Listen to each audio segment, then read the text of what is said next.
बेटी 20 साल की हो चुकी थी। उसने बोला, अंकल सिर्फ मुझे वो जगह दिखा दो जहाँ पर मेरे पापा लड़ते लड़ते वीरगति को प्राप्त हुए। मेरे पास एक ग्रेनेड था, अपना ग्रेनेड निकाला, उसकी पिन निकाल करके उसके ऊपर ऐसे फेंक दिया। मैं पड़ा हुआ हूँ, गोलियां मार रहे हैं, हाथ में भी पैर में भी, और मैं देख रहा हूँ कि धुआं निकल रहा है। नमस्कार, जय हिंद। रेड एफएम पर मैं हूं रौनक।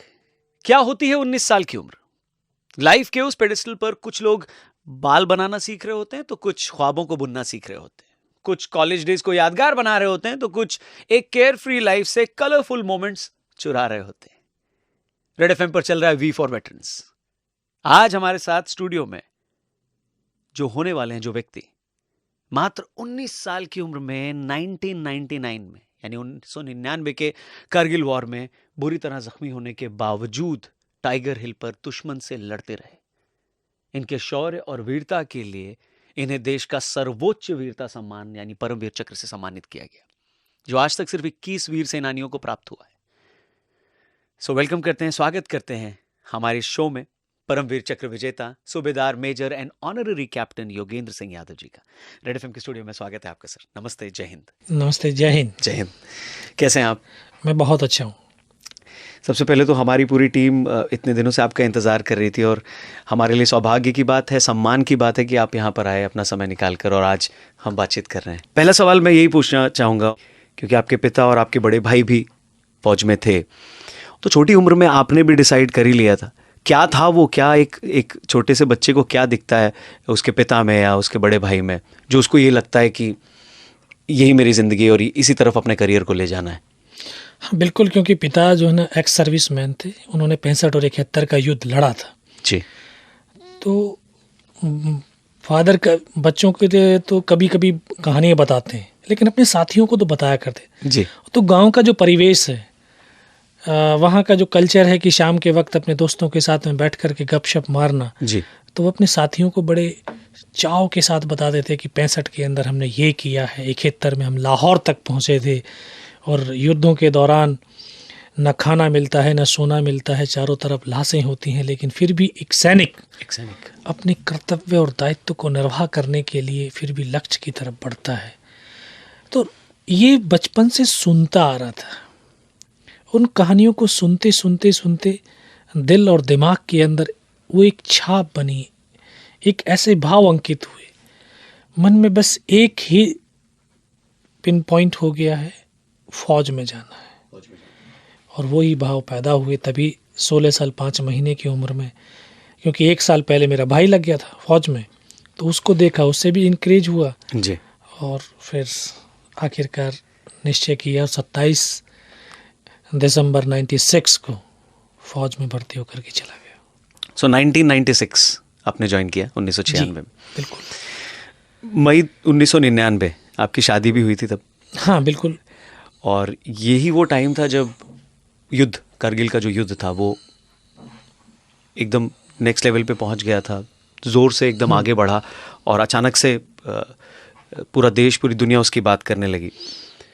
आप उस वक्त क्या मंजर था, क्या चल रहा था और क्या विचार आपके मन में था? क्योंकि ये और जो आपने अभी कहानी बताई कि एक 8 साल का बच्चा जिसके मन में सपना है फौज में जाने का, 96 में आपने ज्वाइन किया, 99 मई महीने में आपकी शादी हुई और कुछ ही दिनों में जंग की शुरुआत हो गई। तो क्या था मन में, क्योंकि उस ऑपरेशन में आपको जाना था, आपके कुछ साथी वीर गति को प्राप्त हो गए, क्या बहुत कुछ जल्दी हुआ, क्या चल रहा था मन में? हाँ, बिल्कुल। 5 मई की मेरी शादी थी जी। 5 मई 99 को शादी हुआ और 20 मई को मैं वापस लौटा।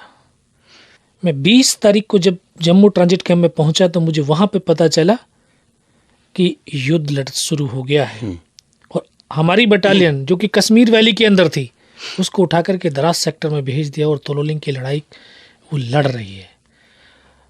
तोलोलिंग की लड़ाई हमने 22 दिन उस पहाड़ी पर युद्ध लड़ा और 22 दिन के दौरान 2 अफसर, 2 जूनियर कमीशन अफसर और 21 जवान हमारे जो है शहीद हुए। तब जाकर के 12 जून 1999 को हिंदुस्तान की सेना ने पहली सफलता के रूप में वो तोलोलिंग टॉप पुनः प्राप्त किया। सुबह 5:30 बजे अम्युनिशन और राशन पानी उठाते थे, रात को 2:30 बजे ऊपर पहुंचते थे, जो चारों तरफ से दुश्मनों की बम्बारमेंट चल रही होती है। एक कदम चलने के बाद ये आभास नहीं था कि हम जिंदा रहेंगे। न जाने किस पत्थर के पीछे से गोली आकर के सीने से पार चली जाए।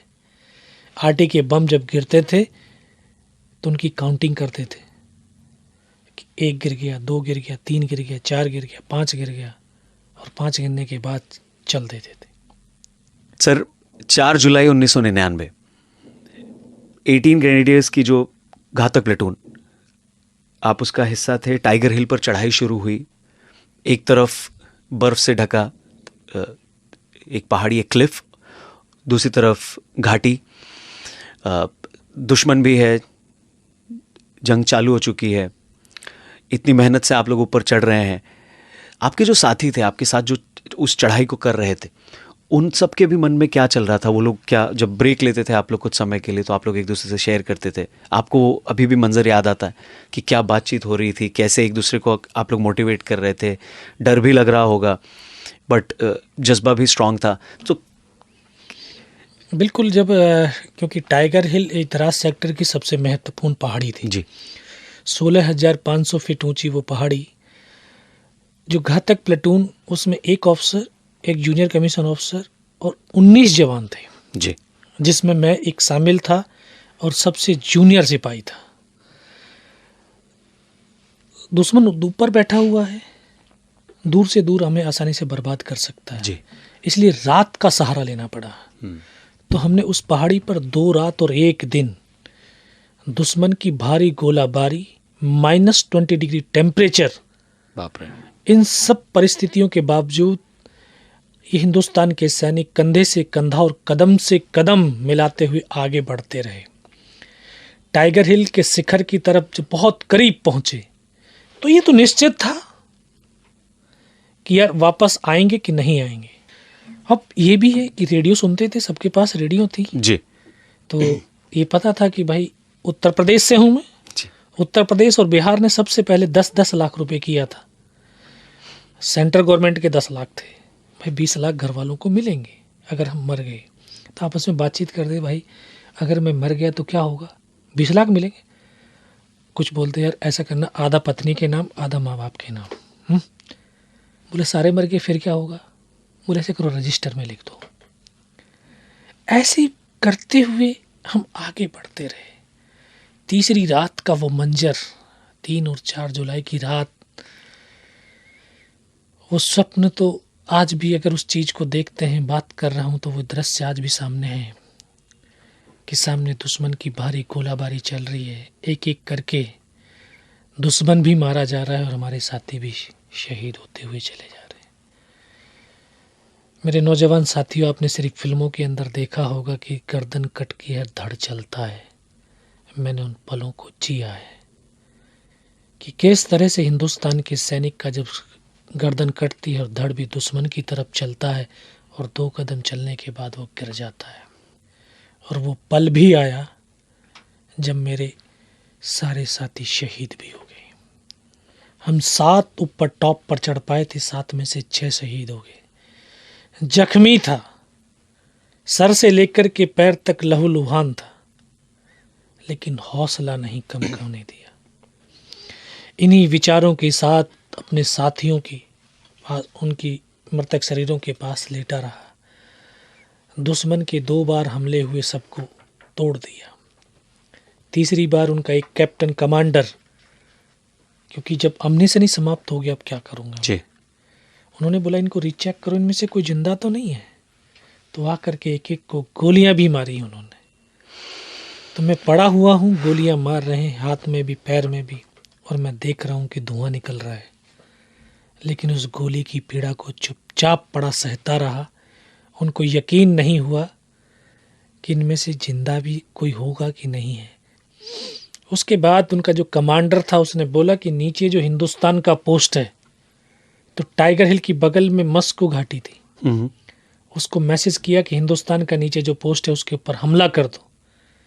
ये आवाज़ जैसे मेरे कान तक पड़ी तो मुझे लगा कि यार आज तो मेरे तमाम साथी शहीद हो जाएंगे। तब ऊपर वाले से एक ही प्रार्थना करी कि मुझे इतने जिंदा रख देना कि मैं अपने साथियों तक सूचना दे सकूं। सर, उस वक्त दुश्मन से लड़ते हुए आपके कई साथी वीरगति को प्राप्त हुए। आपको भी 15 गोलियां लगी, जी 15 के करीब, लेकिन आपके जेब में कुछ सिक्के रखे हुए थे जो आपके लिए वरदान साबित हुए। क्या क्या था वो, और कैसे उन सिक्कों ने आपकी जान बचाई? उसने जब तक ये विश्वास कर लिया था मैंने भी कि अगर इसने सर और सीने में गोली नहीं मारी, चाहे मेरा हाथ पैर दोनों ही काट करके क्यों ना ले जाए, मैं अब तक नहीं करूंगा और मैं जिंदा भी रहूंगा। साथियों, अगर मन मस्तिष्क के अंदर खुद का ये विश्वास हो तो आप हर लक्ष्य को प्राप्त कर सकते हैं। और उसी विश्वास की बदौलत आज मैं आपके सम्मुख भी आपसे बात कर पा रहा हूं। उसने आया, दोबारा से गोलियां मारी, सीने पे भी गोली चलाई, और यहां पर पर्स था क्योंकि पैंट पीछे से फट गई थी, तो यहां पर्स रखा था, उसमें कुछ 5-5 रुपए के सिक्के थे, और गोली जाकर के सिक्कों पे टकराई। मुझे खुद आभास हुआ कि मैं तो मर गया हूं। अगले ही पल पाकिस्तान का दूसरा सैनिक आया, उसने आकर के हथियार उठाया, शायद वो जा रहा होगा, उसका पैर मेरे पैर से टकराया, मुझे एकदम से चेतना आई, तब लगा यार मैं तो जिंदा हूं जी। तब अंतर्मन से आवाज है कि योगेंद्र अभी तक नहीं मरा तो अब मरेगा भी नहीं। मेरे पास एक ग्रेनेड था, अपना ग्रेनेड निकाला, उसकी पिन निकाल करके उसके ऊपर ऐसे फेंक दिया। जो हथियार उठा करके पाकिस्तानी सोल्जर जा रहा था, उसके कोट पे हुड लगे हुए थे, वो हुड के अंदर ग्रेनेड गिरा, और जब तक वो निकाल पाता ग्रेनेड फटा, यहाँ से पूरा सर उड़ गया उसका। वो हमारे ऊपर गिरा, और गिरते ही उनमें खलबली मची कि इनमें से कोई जिंदा है। कुछ बोले जिंदा नहीं, नीचे से रिइंफोर्समेंट आ गई है। बस वही एक मौका था मेरे पास। मैंने दोनों हाथों से उसकी राइफल को ऐसे जकड़ा, लेकिन ये हाथ तो हिला ही नहीं, इस हाथ की पूरी हड्डी निकल के बाहर थी, सिर्फ कंधा कंधा हिला। एक हाथ से राइफल उठाया, वहां से ऐसे ब्रस्ट फायरिंग किया, 3-4 पाकिस्तानियों को मौत के घाट उतारा, फिर इसी हाथ से पलटा खाया, दूसरे पत्थर से 4-5 जगह से जब फायरिंग किया तो उनको लगा कि इनमें से कोई जिंदा नहीं, नीचे से रिइंफोर्समेंट आ गई है। भाग खड़े हुए। 3-4 मीटर रेंगता हुआ आगे गया, जाके देखता हूँ सामने तो उनका लंगर चल रहा है, उनके लिविंग टेंट लगे हुए हैं, और वो सब कुछ छोड़ करके भागते हुए चले जा रहे हैं। रीइंफोर्समेंट कितने समय में आई? फिर रीइंफोर्समेंट नहीं आई, फिर मैं खुद ही लुढ़क करके नीचे गया 500 मीटर नीचे जा करके फिर उनको सूचना दिया कि इस तरह से अभी हमारे ऊपर हुआ, सारे शहीद हो गए, अभी इस पोस्ट के ऊपर हमला होने वाला। ये दिन की लड़ाई थी, 10 बजे स्टार्ट, सुबह 5:30 बजे स्टार्ट हुई थी, मुझे 10:30-11 बजे गोलियां लगी। मैं 1:30 बजे नीचे उतर करके आया, लुढ़क करके, रोल करता हुआ। फिर नीचे अपनी टीम थी, उन्होंने पकड़ा, फिर वहाँ से कमांडिंग ऑफिसर को सूचना दिया। कमांडिंग ऑफिसर के पास पहुँचते पहुँचते शाम हो गई थी, इतना लहू बह चुका था कि दिखाई देना बिल्कुल बंद हो गया था। लेकिन जिस तरह से अभी आपसे बात कर रहा हूँ, बात इसी तरह से करता रहा। फिर वहाँ पर बताने के बाद कमांडिंग ऑफिसर को पूरी सूचना दिया, फिर डॉक्टर ने इंजेक्शन लगाया, फिर मुझे पता नहीं मैं कहाँ पर। 3 दिन के बाद होश आया, तो तब मैं पूछा मैं हूँ कहाँ पर, ये तो बताओ। तब पता चला 92 बेस हॉस्पिटल श्रीनगर, और वहीं पर मुझे सूचना मिली कि उसी रात को दोबारा से हमारी टीम ने अटैक किया, और बिना कुछ कैजुअल्टी के टाइगर हिल टॉप के ऊपर विजय पताका फहरा दिया। टाइगर हिल की जीत के बाद कारगिल युद्ध का यू टर्न हो गया था, सीज़फायर हुआ, और आज हम 26 जुलाई को कारगिल विजय दिवस के रूप में मनाते हैं। तो मैं बहुत लकी हूँ, मेरी बटालियन बहुत लकी है 18 ग्रेनेडियर्स, कि कारगिल की बिगिनिंग और एंडिंग हमारी पलटन से शुरू हुई और हमारी पलटन से ही खत्म हुआ युद्ध। सर, सिर्फ 21 वीर सेनानियों को अब तक परमवीर चक्र से सम्मानित किया गया है, और आप उनमें से एक। 26 जनवरी 2000 सन 2000 का वो दिन जब साइटेशन पढ़ा जा रहा था राजपथ पर, उस वक्त एक इतनी कम उम्र के सेनानी में, नौजवान के मन में क्या चल रहा था? क्योंकि मैं फिर से यही कहूँगा कि, और आपसे बात करते हुए मेरे रोंगटे भी खड़े हो गए, कि एक 8 साल का बच्चा वो सपना जीता है, और फिर एक 18 ग्रेनेडियर्स की घातक प्लेटून का सबसे यंग, सबसे कम उम्र का एक साथी जवान होता है। लड़ते लड़ते उसने कैसे दुश्मन सैनिकों को भगाया और अपने साथियों को शहीद होने से बचाया, और अब वो राजपथ पर खड़ा है, उसके लिए पूरा देश गौरवान्वित महसूस कर रहा है। उसके मन में क्या चल रहा था? बिल्कुल, मैं जिस कहानी को पढ़ कर के बड़ा हो रहा था, परमवीर चक्र की कहानी अब्दुल हमीद की पढ़ी थी 6th क्लास में जी। बड़े मन में ये होता था कि यार ये होते कैसे हैं। फिर मेजर होशियार सिंह की कहानी पढ़ी थी जी। जब मैं ट्रेनिंग में था, क्योंकि इंडियन आर्मी का ग्रेनेडियर रेजिमेंट ही एक ऐसा रेजिमेंट है जिसके पास 3 परमवीर चक्र हैं। तो 96 में जब हम ट्रेनिंग में थे तो वहाँ मेजर होशियार सिंह आए थे जी। बहुत दूर से उनकी झलक देखने को मिली थी। आज वही अवार्ड मैं रिसीव करने के लिए जा रहा हूँ। एक जो फीलिंग थी उसको शब्दों में तो खैर बयां नहीं किया जा सकता है। ये था कि यहाँ जो मेरे साथियों ने अपने लहू की हर बूंद को, अपनी हर सांस को इस राष्ट्र के लिए कुर्बान किया है, शायद उनकी वो सांसें, उनके वो लहू की वो ज्योति के रूप में वो मेडल मुझे मिल रहा है। गम था अपने साथियों का जी। साथ ना रहने का, लेकिन खुशी थी कि हाँ, जो हमें काम मिला, जो हमें टास्क दिया गया, उसको बखूबी निभाया और आज इस मुकाम पे मुझे पहुंचाया। मैं उनका हृदय से आभार भी व्यक्त करता हूं, उनको सत नमन भी करता हूं। तो उनके परिवार वालों से आपकी कभी बातचीत? हाँ, कई बार मुलाकात भी की है, घर पे भी गया हूँ, वैसे भी बातचीत होती रहती है। उनके बच्चे आपसे सुनना चाहते होंगे कि उनके पिता बिल्कुल उस वक्त क्या कह रहे थे, क्या सोच रहे थे, क्या उन्होंने उनसे आप घर वालों के लिए कुछ कहा? हाँ, अभी 23 साल हो गए हैं।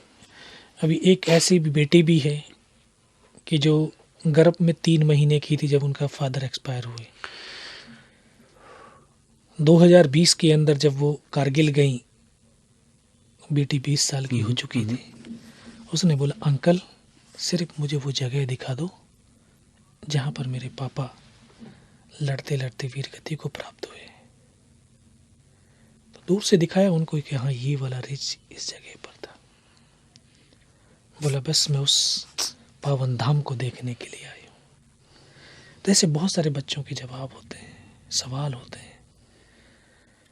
और ऐसे ही वेटरन्स के लिए और उनके परिवार वालों के लिए रेड एफएम का ये कैंपेन वी फॉर वेटरन्स, जहाँ पर हम लोगों से यही अपील करें सर कि वो arm forces flag day fund में कंट्रीब्यूट करें, जिससे उनके परिवार वालों तक ये फंड उनके लिए काम में आए। इस कैंपेन के बारे में आप क्या कहना चाहेंगे, लोगों से क्या अपील करेंगे? नहीं, बिल्कुल जो है ये वेटरन्स, इन्होंने जब जब देश के ऊपर आन आई है, देश की आन बान और शान के लिए अपना सब कुछ इन्होंने न्यौछावर किया है। किसी ने अपने अंग को गंवाया है तो किसी ने अपनी जिंदगी को गंवाया है। वो अपना फर्ज को अदा कर चुके हैं। अब देशवासियों का फर्ज है कि उनकी बेहतर लाइफ के लिए जी, जो armoured forces flag day fund है, इसमें अपना कुछ अंशदान करें ताकि उनका जीवन और बेहतर हो सके, उनके बच्चों का भविष्य और बेहतर हो सके। प्लीज़ आप भी वी फॉर वेटरन्स इस कैंपेन का हिस्सा बने और AFFDF.gov.in पर जाकर कंट्रीब्यूट करें।